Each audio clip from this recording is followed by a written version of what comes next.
Assalamualaikum warahmatullahi wabarakatuh. Perkenalkan, nama saya Muhammad Fadil, NIM 19112485, Prodi Pendidikan Agama Islam, semester 5. Dalam video kali ini, saya akan mempresentasikan materi saya yang berjudul Hadis-hadis tentang Hari Kiamat dalam mata kuliah Hadis Tarbawi 1. Sebelum lanjut materi ini, saya ingin memberikan pesan di awal. Penonton yang baik adalah penonton yang meninggalkan jejak. Artinya, jangan lupa share, subscribe, dan like video ini. Semoga bermanfaat. A. Pengertian hari akhir atau kiamat. Hari kiamat adalah hari akhir kehidupan seluruh manusia dan makhluk hidup di dunia yang harus kita percayai kebenarannya. Adanya yang menjadi jembatan untuk menuju ke kehidupan selanjutnya di akhirat yang kekal dan abadi. Iman kepada hari kiamat adalah rukun iman yang kelima. Hari kiamat diawali dengan tiupan trompet sangkakala oleh malaikat Israfil untuk menghancurkan bumi beserta seluruh isinya. Hari kiamat tidak dapat diprediksi kapan akan datangnya karena merupakan rahasia Allah Subhanahu wa taala yang tidak diketahui siapapun. Namun dengan demikian kita masih bisa mengetahui kapan datangnya hari kiamat dengan melihat tanda-tanda yang diberikan oleh Nabi Muhammad SAW. Orang yang beriman kepada Allah Subhanahu wa taala dan banyak berbuat kebaikan akan menerima imbalan surga yang penuh kenikmatan. Sedangkan bagi orang-orang kafir dan penjahat akan masuk neraka yang sangat pedih untuk disiksa. Selanjutnya, hari akhir menurut agama Islam. Pengertian hari akhir menurut agama Islam adalah kerap disebut juga sebagai hari kiamat. Sesuai dengan pengertian hari akhir menurut agama Islam yang telah disebutkan sebelumnya, peristiwa ini akan didahului dengan ditiupnya sangkakala. Pada saat itu, seluruh makhluk seperti manusia, binatang, tumbuh-tumbuhan, gunung-gunung, laut, langit, semuanya menjadi kacau balau dan hancur. Manusia berterbangan seperti larun hingga gunung-gunung seperti bulu yang dihambur-hamburkan. Peristiwa hari akhir tersebut diceritakan dalam Quran Surah Al-Haqqah ayat 13-15 yang artinya, maka apabila sangkakala ditiup sekali tiup dan diangkatlah bumi dan gunung-gunung, lalu dibenturkan keduanya sekali bentur, maka pada hari itu terjadilah hari kiamat. B. Hadis mengenai hari kiamat. Beriman kepada hari akhir artinya meyakini dengan teguh apa yang diberikan oleh Allah dalam kitabnya dan apa yang disampaikan oleh Rasulullah SAW dalam hadisnya terkait dengan peristiwa yang terjadi sesudah mati, mulai dari fitnah, kubur, azab dan nikmat kubur, dan seterusnya sampai surga dan neraka. Beriman kepada hari akhir adalah rukun iman yang kelima dari 6 rukun iman. Di dalam Al-Quran dan di dalam hadis, beriman kepada hari akhir sering digandengkan dengan beriman kepada Allah, karena orang yang tidak beriman kepada hari akhir tidak mungkin beriman kepada Allah. Orang yang tidak beriman kepada hari akhir tidak akan beramal. Orang beramal karena ada harapan kemuliaan di hari akhir dan ada ketakutan terhadap azab di hari akhir. Jika tidak beriman kepadanya, maka dia seperti orang-orang yang disebutkan oleh Allah dalam firman-Nya, dan mereka berkata, kehidupan ini hanyalah kehidupan di dunia saja. Kita mati dan kita hidup, tidak ada yang membinasakan kita selain masa. Dan mereka sesekali tidak mempunyai pengetahuan tentang itu. Mereka tidak lain hanyalah menduga-duga saja. Al-Jathiyah ayat 24.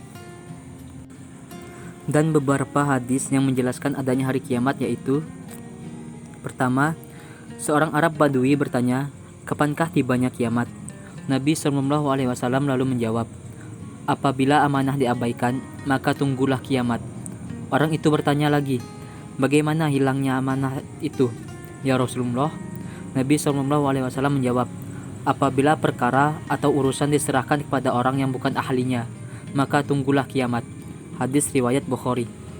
Yang kedua, mendekati kiamat akan terjadi fitnah-fitnah seolah-olah kepingan-kepingan malam yang gelap gulita. Seorang yang pagi hari beriman maka pada sore harinya menjadi kafir, dan orang yang pada sore harinya beriman maka pada pagi harinya menjadi kafir. Dia menjual agamanya dengan imbalan harta benda di dunia. Hadis riwayat Abu Daud.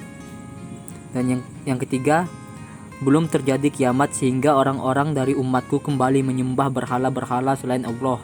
Hadis riwayat Abu Daud. 4. Belum terjadi kiamat sebelum seorang yang melewati kuburan berkata, "Alangkah baiknya sekiranya aku di tempat orang ini." Maksudnya dia ingin mati dan tidak ingin hidup karena beban berat yang selalu dihadapinya. Hadis riwayat Bukhari. 5.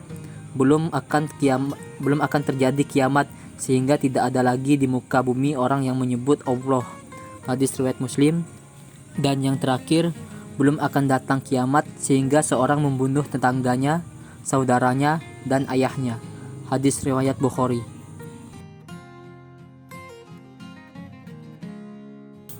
C. Tanda-tanda hari kiamat. Kiamat dibagi menjadi dua, yaitu kiamat sugro dan kiamat kubro. Yang pertama, tanda-tanda sugro atau kiamat kecil, yang sebagian diantaranya sudah tampak dalam kehidupan sekarang ini. Ajaran Islam kurang diperhatikan dan bahkan ditinggalkan oleh kaum muslim. Jumlah ulama atau ahli agama yang sesungguhnya semakin sedikit. Sebaliknya, banyak orang bodoh yang mengaku ulama dan menyesatkan umat.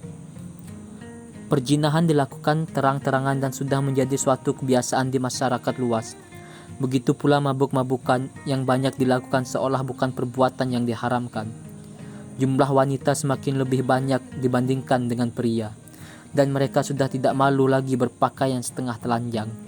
Banyak wanita yang berdandan atau berpenampilan seperti pria, begitu juga sebaliknya. Umat manusia berlomba menumpuk kekayaan dengan jalan yang tidak halal, serta maraknya praktek riba. Para orang tua menjadi budak dan diperlakukan sewenang-wenang oleh anak-anaknya. Semakin banyak fitnah yang menimpa umat Islam. Sering terjadi bencana alam, pembunuhan, dan peperangan. Banyaknya perceraian, bermewah-mewah dalam membangun masjid, sementara jamaahnya sedikit, serta saling membanggakan keindahan masjid. 2. Tanda-tanda kiamat kubro atau besar. Waktu berputar semakin cepat, sehingga setahun terasa sebulan, sebulan terasa seminggu. Matahari terbit di sebelah barat, keluarnya Dajjal, yaitu sosok pembohong yang menutupi kebenaran. Adanya Ya'juj dan Ma'juj, yaitu segolongan umat manusia yang mempunyai kekuatan besar dan berfikir sesat. Turunnya Imam Mahdi ke dunia untuk meluruskan syariat Islam dan menghidupkan sunnah-sunnah Rasulullah SAW. Turunnya Nabi Isa alaihissalam dari langit yang akan memperjuangkan kebenaran bersama Imam Mahdi. Dialah yang menumpas Dajjal serta mengajak umat manusia mengesahkan Allah Subhanahu wa taala dan menyembahnya. Hilangnya Al-Quran dari mushaf umat manusia hingga hilang pedoman. Tanda-tanda kecil datangnya hari kiamat secara umum datang lebih dahulu dari tanda-tanda besar, serta sebagiannya sudah terjadi. Jika tanda-tanda besar telah muncul satu, maka akan diikuti tanda-tanda yang lainnya, yaitu yang pertama kali muncul adalah terbitnya matahari dari barat.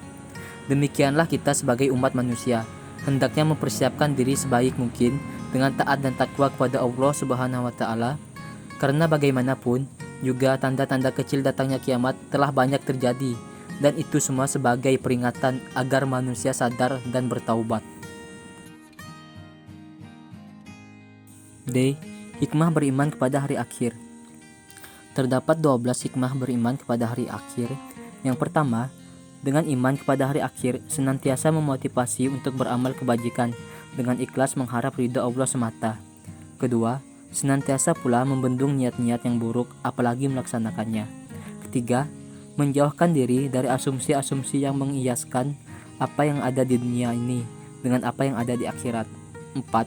Adanya rasa kebencian yang dalam kemaksiatan dan kebajatan moral yang mengakibatkan murka Allah di dunia dan di akhirat.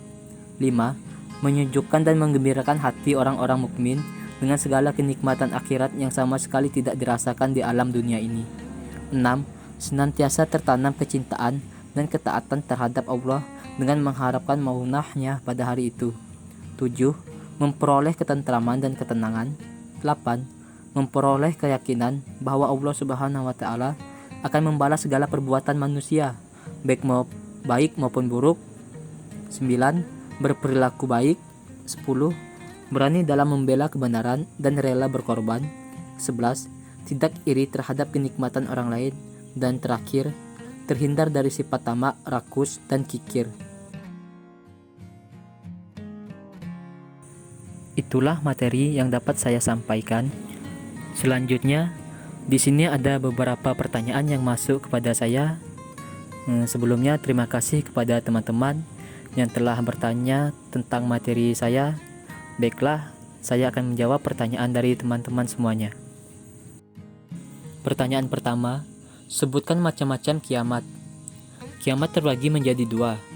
Yang pertama kiamat sugra atau kecil, dan yang kedua kiamat kubro atau kiamat besar.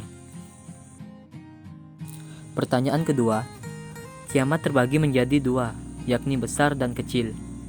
Menurut pemateri, apakah yang dapat dilakukan ketika kita menyikapi kiamat kecil yang ada di sekitar kita? Contohnya saja kematian. Kematian adalah kepastian. Betapa banyak berita kematian yang sampai di telinga kita, mungkin mengabarkan bahwa tetangga kita, kerabat kita, saudara kita, atau teman kita telah meninggal dunia menghadap Allah Subhanahu wa Ta'ala. Akan tetapi, betapa sedikit dari diri kita yang mampu mengambil pelajaran dari kenyataan tersebut. Kita tidak memungkiri bahwa datangnya kematian itu adalah pasti. Tidak ada manusia yang hidup abadi. Realitanya telah membuktikannya. Dan hal yang dapat kita lakukan dalam menyikapi hal tersebut adalah yang pertama, bersegera dalam bertaubat. Sudah dapat dipastikan bahwa manusia adalah makhluk yang banyak dosa dan kemaksiatan.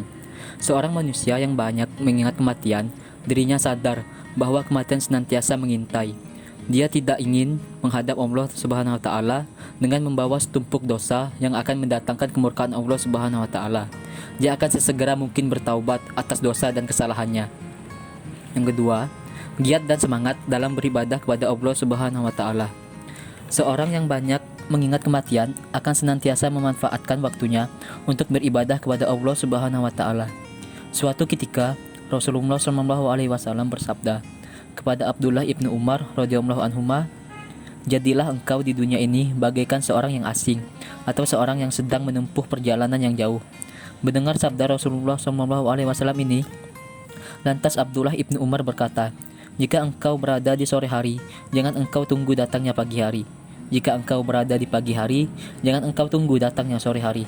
Pergunakanlah waktu sehatmu dalam ketaatan kepada Allah sebelum datangnya waktu sakitmu, dan pergunakanlah waktu hidupmu sebelum kematian datang menjemputmu." Hadis riwayat Bukhari. Dan yang terakhir, rasa qanaah di dalam hati. Allah Subhanahu wa Ta'ala akan menanamkan rasa qanaah di dalam hati seseorang yang banyak mengingat kematian. Rasa qanaah yang membuat seseorang merasa cukup terhadap setiap pemberian Allah Subhanahu wa Ta'ala, bagaimanapun dan berapapun pemberian Allah tersebut. Pertanyaan ketiga, apa perbedaan Dajjal dan Ya'juj Ma'juj? Dajjal disebutkan berulang-ulang dalam hadis, sedangkan Ya'juj Ma'juj bukan saja disebutkan dalam hadis, melainkan pula dalam Al-Quran. Dan kemunculannya yang kedua kalinya ini dihubungkan dengan turunnya Isa Al-Masih. Dajjal adalah seorang tokoh dalam eskatologi Islam yang akan muncul menjelang kiamat. Dajjal dikatakan kafir dan jahat, pembawa fitnah atau ujian terbesar, dan tidak ada ujian yang terbesar selain itu. Kata Dajjal berasal dari kata Dajjala, artinya menutupi sesuatu. Sedangkan Ya'juj dan Ma'juj adalah dua bangsa yang sangat besar jumlahnya. Mereka masih keturunan Adam atau Nabi Nuh, sebagaimana dijelaskan dalam hadis Sahih Bukhari dan Muslim. Ciri utama mereka adalah perusak dan jumlah mereka yang sangat besar, sehingga ketika mereka turun dari gunung seakan-akan air bah yang mengalir. Tidak pandai berbicara dan tidak fasih, bermata kecil atau sipit, berhidung kecil, lebar mukanya, merah warna kulitnya seakan-akan wajahnya seperti perisai, dan sifat-sifat lainnya. Pertanyaan keempat, bagaimana cara kita meyakini adanya hari akhir? Hari kiamat atau hari akhir merupakan rukun iman yang harus diyakini. Cara kita sebagai manusia untuk meyakini hari akhir itu merupakan fungsi dari iman, karena iman adalah kepercayaan. Jadi segala sesuatu yang belum terjadi itu pasti akan terjadi, dan tugas kita sebagai manusia hanya mengimani rukun iman. 5. Sebutkan nama-nama lain hari akhir. Pertama, Yaumul Sa'iqah, hari keguncangan. Kedua, Yaumul Zalzalah, hari keguncangan atau keruntuhan. 3. Yaumul Akhir, hari akhir. 4. Yaumul Ba'as, hari kebangkitan. 5. Yaumul Mizan, hari pertimbangan. 6. Yaumul Masyar, hari berkumpul. Dan yang terakhir Yaumul Hisab, hari pertimbangan. Pertanyaan ke-6. Jelaskan seperti apa perilaku yang menggambarkan kesadaran beriman kepada hari akhir. Perilaku yang mencerminkan atau menggambarkan beriman kepada hari akhir. Yang pertama, menyadari bahwa semua perbuatan selama di dunia akan dipertanggungjawabkan di hadapan Allah Subhanahu wa taala. Untuk itu, segala sikap dan perilaku kita harus selaras dengan tuntunan agama. Kedua, menyadari bahwa manusia itu sangat kecil di hadapan Allah Subhanahu wa taala, sehingga diharapkan dapat menghilangkan sikap takabur atau sombong dalam dirinya.